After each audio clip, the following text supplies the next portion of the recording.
ধন্যবাদ সবাইকে। আমরা চলে আসছি আমি আমার একটা ছোট বোনের সাথে।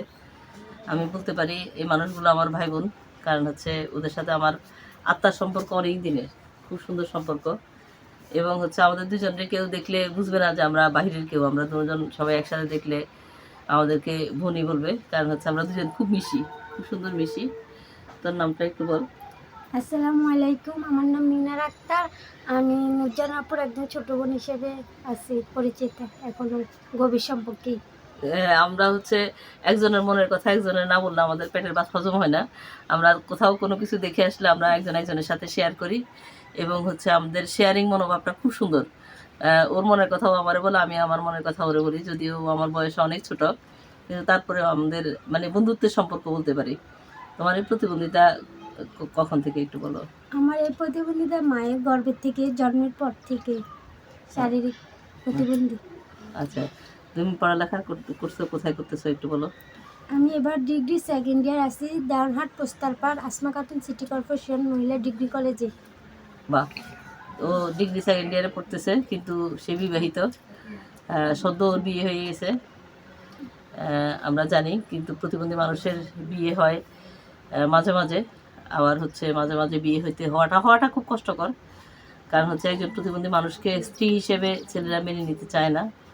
অনেক সময় অনেক কাঠগড় পড়ায় বিয়ে হতে হয় মেয়েদের। আমরা দোয়া করবো যেন মিনারার সাংসারিক জীবন সুখের হয় এবং হচ্ছে সে পড়ালেখা করে অনেক দূরে গিয়ে যেতে পারে। পড়ালেখা করে শেষ পর্যন্ত কী কী করার ইচ্ছা আছে?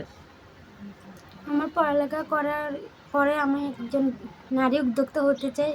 অবশ্যই আমার একটা ছোটোখাটো দোকান আছে, এটা চালাচ্ছে আমার আপুর সাথে শেয়ারিংয়ে। আচ্ছা, আমাদের মিনারা ব্যবসা করতে চায়। আসলে প্রতিবন্ধী মানুষের চাকরি পাওয়া খুব কঠিন, সেজন্য আমরা এদিকে চলে আসতে চাই। কারণ হচ্ছে ব্যবসা বাণিজ্য করলে নিজের টাকায় নিজের চেষ্টায় নিজে প্রতিষ্ঠিত হওয়া যায়। পরে চাকরি করার চেয়ে নিজের বিজনেস করা অনেক আরাম, সেটা আমরা সবাই জানি। নিজের কাজ নিজে করা অনেক ভালো। তো আল্লাহ যেন ওরে সফলতা দেয়, সেই সফলতা যেন সেই অর্জন করতে পারে। আমরা সবাই ওর জন্য দোয়া করবো। আমরা যদি পারি আমরা সবাই এই প্রতিবন্ধী মানুষগুলোর পাশে থাকার চেষ্টা করব। যে যা করতে চায় তারা সেই জিনিসটা করার সুযোগ করে দেবো, যেন সে করতে পারে, সেই ব্যবস্থা করব। তো হচ্ছে পড়ালেখা তো মাত্র ডিগ্রি সেকেন্ড ইয়ার চলে, জি। এখনও পরীক্ষা হয়নি?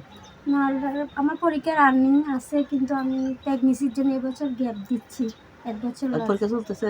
হ্যাঁ, মানে জুন মাসে ফাইনাল শুরু হবে, কিন্তু শেষ হয়েছে গত মাসে। বুঝতেছে না। আচ্ছা, ও পরীক্ষা দিতে পারতেছে না, কারণ হচ্ছে ও কনসেপ্ট করছে, যার কারণে ও পরীক্ষা এই বছর গ্যাপ আছে, পরের বছর দিবে আর কি। অসুবিধা নেই, তারপরে পড়ালেখার সাথে যুক্ত থাকুক। পড়ালেখা চালাইতে যেতেই হবে আমাদেরকে। সেই পড়ালেখার শেষে আশা করছি সফলতা তার জন্য বসে আছে। যে কোনো সময় সেই সফল হয়ে যাবে ইনশাল্লাহ। আমরা সবাই দোয়া করবো ওর জন্য।